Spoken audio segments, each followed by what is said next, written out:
Okay, folks, it's your buddy, it's your pal, it's Mike Messier, and I'm in the middle of a rainstorm, and I was going to do this nice wrestling memory of the Great American Bash '91. Now I'm sheltered from the storm. Unfortunately for WCW in 1991, there was no shelter from the storm of 9,300 something Ric Flair fans chanting "We want Flair." Just to give you a sense of environment that I'm in, folks. Normally I like to do these videos in a nice sunny day, but the day is about to end, and I didn't want to forget this important day in pro wrestling history. It's also Black Saturday. You might remember this was the day that pro wrestling really died. I want to take off my glasses because I want to shoot straight with you folks.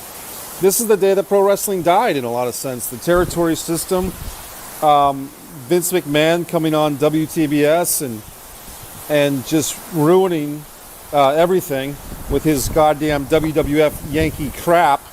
But let's talk about 7 years later.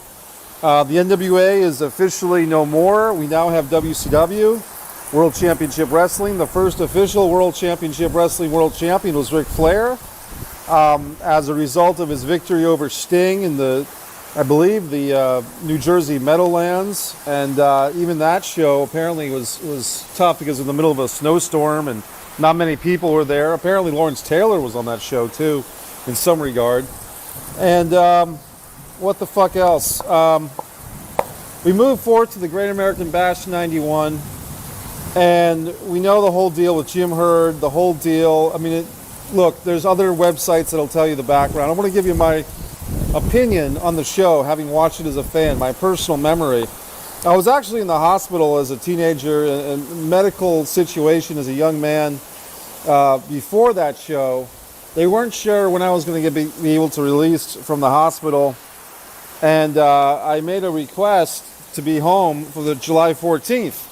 And the doctor said, "Don't you mean the 4th of July?" And I said, "No, July 14th. He said, "Why July 14th?"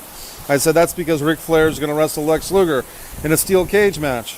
Well, apparently that did not happen. As we know, Lex Luger wrestled Barry Windham. Now, Barry Windham, along with Ric Flair and Flying Brian Pillman, the original Flying Brian, are my three favorite singles wrestlers. Probably along with the Steiners and the Road Warriors as my favorite tag teams. Maybe the British Bulldogs, the young British Bulldogs. But here we were, getting ready for this Great American Bash '91, and just a lot of mojo was gone, a lot of excitement because Ric Flair was gone. All that energy on Ric Flair, and this in a way, people shit on this pay-per-view, but it's really one of the first times that the fans became more part of the show than just being fans. The "We Want Flair" chants, the overall disappointment in the show.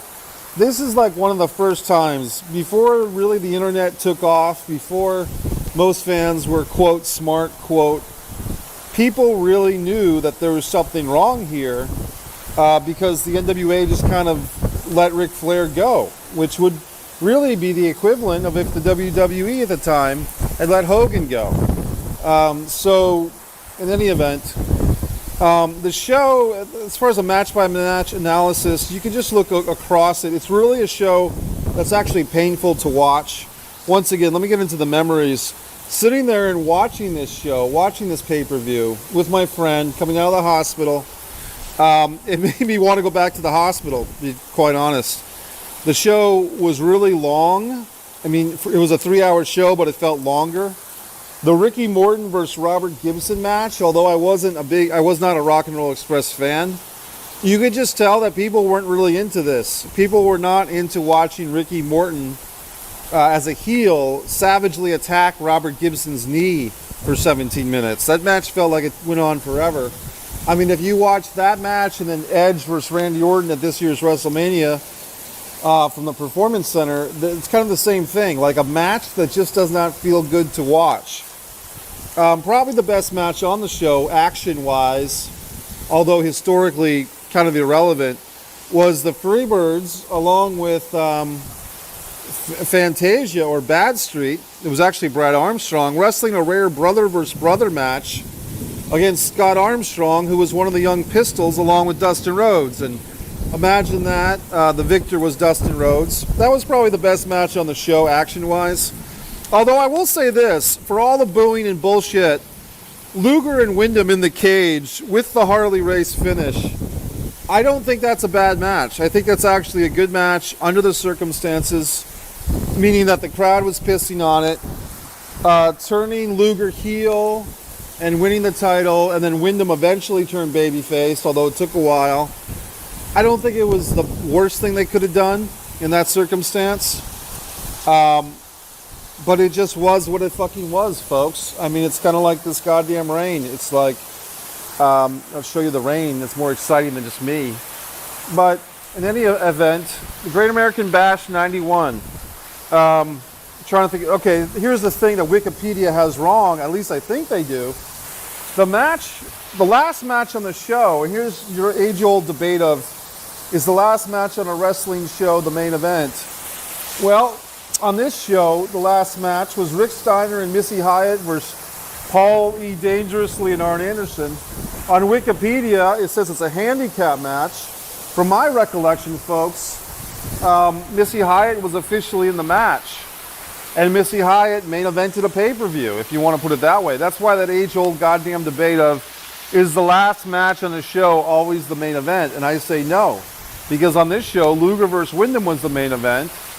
That was second to last. And that tag team match, although it was kind of a throwaway gimmick match, poor Arn. I mean, is this one of the few times that Arn Anderson has closed a pay-per-view? I mean, I guess you'd have to see maybe a War Games, and I'm trying to think. Maybe War Games 92 Arn Anderson was in, which was the main event, but probably in Arn Anderson's career on pay-per-view, he probably only main evented 2 or 3 shows on pay-per-view, and this was probably one of them. Him and Paul E. Dangerously versus Rick Steiner and Missy Hyatt. You had a lot of crappy gimmick matches on this show. You had, a lumberjack match between Black Blood, who was Billy Jack Haynes apparently, that I didn't know at the time, against Big Josh. You had fucking Yellow Dog, who we did know was Brian Pillman, against Johnny B. Bad. You hear Pillman say the F word, Johnny B. F. I would say the whole word, but I don't want to be Twittered fucked on it. Then you have all these wonderful things and so forth, and I just don't know. It's just a shitty goddamn show. One of the worst matches ever, probably the worst opening match ever. Terry fucking Taylor and Steve Austin against PN News and Bobby Eaton and PN News of the babyface, Terry Taylor and Steve Austin of the heels. One of the worst matches ever in professional wrestling history, a scaffold capture the flag match, because nobody, namely Taylor nor Stone Cold, wanted to take the fucking knock off the scaffold. Here's a little revisionist fucking history, folks. What would I have done to save the Great American Bash 91 if I was the booker? I would have, the one good match, the other good match on the show was Sting versus Nikita Koloff, Russian chain match. Sting takes a rare loss in this era, and Nikita gets a win. But what would I have done differently in this show, folks? I would have scrapped the whole card. All the matches would have been gone. And I would have replaced it with an 8-man single elimination tournament. You had the Diamond Stud. You had Ron Simmons. You could have, you could have easily had that match as a match. You had Vinny Vegas. I mean, you had 8. My point is, you had more than enough singles wrestlers to constitute an 8-man tournament. And as a matter of fact, if you wanted to have Luger versus Wyndham in the first round, Nikita versus Sting in the first round, I don't know if you want to do Ron Simmons versus Oz in the first round, or Diamond Stud versus Big Josh, or whatever the fuck you wanted to do, you could have had a really nice, solid 8-man tournament, which you still could have ended up with Luger versus Wyndham. I mean, and I do feel that sometimes these promoters, especially in that era, it was Jim Hurd apparently, who, for whatever the fuck reason, in between pizzas, was doing the booking.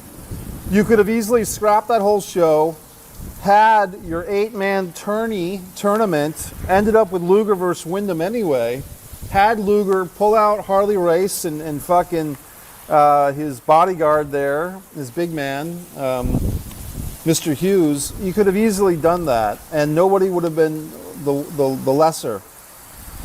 So I do feel like in the course of an 8-man tournament, would the fans have stopped chanting, "We want Flair, we want Flair"? Would they have done that the whole goddamn show? I don't know. But I think as a buffer, look, if you had Arn Anderson in this tournament, Rick Steiner as a singles, because Scott was injured at that show. I mean, look at the guys you could have had. Rick Steiner versus Arn Anderson in the first round. Barry Windham, take Windham and put him somewhere else. Have like Windham, you have to separate Windham and Luger. So you want to have Luger, Lex Luger was going in as a babyface, right? So have Luger versus Arn, I guess sacrifice Arn. Have Luger versus Arn, have Sting versus Nikita. You know, have Nikita get one over on Sting in the first round. That would be a big upset. Then have Luger versus Nikita, which at the time would have put an end on their feud. If you had Luger win, but maybe cheat somehow to beat Nikita in the semifinals. And on the other end of the bracket, you'd have Barry Windham, who's a babyface, but of course he's the heel going into this thing. So you want to have Windham maybe get a victory over Dirty Yellow Dog, which is Pillman, under the hood. Have Elegante against the one-man gang, and then maybe have a Barry Windham versus, have Elegante get disqualified as a little bit of an upset. Have Windham as a heel versus one-man gang as a heel in the semifinals, which is really not a very good match. But if you had Windham beat him, that might get some babyface sympathy for Windham going to the finals. Now you have Windham coming off victories over Dirty Yellow Dog and one-man gang against fucking Nikita, against Luger, who's got victories over, what did I say, Arn and Nikita. And you have this fucking match, and basically the big swerve still happens. So you could have rebooked the whole goddamn show. That would have been 7 matches, no double DQs, no double countouts, no bullshit. And you had 7 matches, so you could have still had your 6-man tag. And if you really wanted to, I guess, you could have take out fucking one-man gang versus Elegante, okay? And put Ricky Morton versus Robert Gibson in the opener. Then you have Windham beat the Dirty Yellow Dog. Ricky Morton beats Robert Gibson, so you have, in theory, heel versus heel, Windham Morton, but have Windham win. Now, Windham versus Morton, one-on-one, with Windham going in as a double heel match, but somehow Windham gets sympathy. Maybe you have the fucking Terry Taylor and the fucking Alexa York Foundation come out and try to interfere, and Windham overcomes. So you got Windham going to your goddamn finale. Windham versus Luger in the finals, and Lex Luger wins with the same thing, Harley Race and the Curtis fucking Hughes. And so I've just rebooked this goddamn show that's 29 years old. Obviously, there's nothing we can do about it now except enjoy this wrestle rewrite, rebooking the territory, so to fucking speak. So Mike Messier, look, I've got all these pro wrestling videos here, folks. I'm putting this one in a special pro wrestling memories section. I should have had that shot for you all along instead of just my skull. I look a lot better zoomed out. Sorry, gentlemen. I have 100% male viewership on this channel. That's fine. So guys, you're probably wrestling fans like myself. I've got the Ox Baker movie on here. I've got tons of stuff. I'm doing this revamp on my website. Look for my extension for TubeBuddy.com with the last 4 words are mess, or the last 4 letters, MESS. So look for that on this YouTube page. I think it's like TubeBuddy.com/mess. It saves you $15 if you're a content creator, or if you want to be one and you want to use this application process that I'm using now to clean up this channel. I've got Airbnb, promo codes, all types of good shit. Go to MikeMessier.com, dig around in there, find all types of wonderful things. I'm really putting some effort in while we have the rain and the COVID and all the fucking bullshit to clean up this channel. MikeMessier.com says thanks for watching. Luger, Windham, Great American Bash 91. One last goddamn thing. I was going to try to stick to less than 15 minutes. I fucked up, sorry. The poster for this show says Legend versus Legacy. And it's got Flair as the legend and Luger as the legacy. And I just feel that maybe that poster, although obviously that match didn't take place, was a little bit misleading, because it's like, what does that mean? Does legacy mean Luger is building the legacy? Like he's a legacy in the making, and Luger and Flair is already the legend? I guess I was a little off-put by that, to see that poster. If you compare this Great American Bash 91 to Great American Bash, especially 80-fucking-9, that's when the Baltimore Bashes, which was essentially 88, 89, 90, 91, those four, and they didn't come back in 92. They went to Philly because the fans were booing so loudly in 91, so they got punished. The goddamn fans got punished for booing. But if you look at that legacy, 88, 89, 90, 91, those four, 89 is by far the best. I think you'd have to put 90 as the second best. You'd put fucking 88 as the third. And you'd put really, really, really low the 91. Now, if you were going to incorporate the 96 Bash, and I guess there was a few other Great American Bashes from Baltimore pay-per-views, which I just can't remember off the top of my goddamn head. But if you were going to put 96 in there, I think you could probably make a case that 96 might have been better than all of them. 96 might have been better than the Flair Sting, or maybe not. Depends on your flavor. It's a totally different era.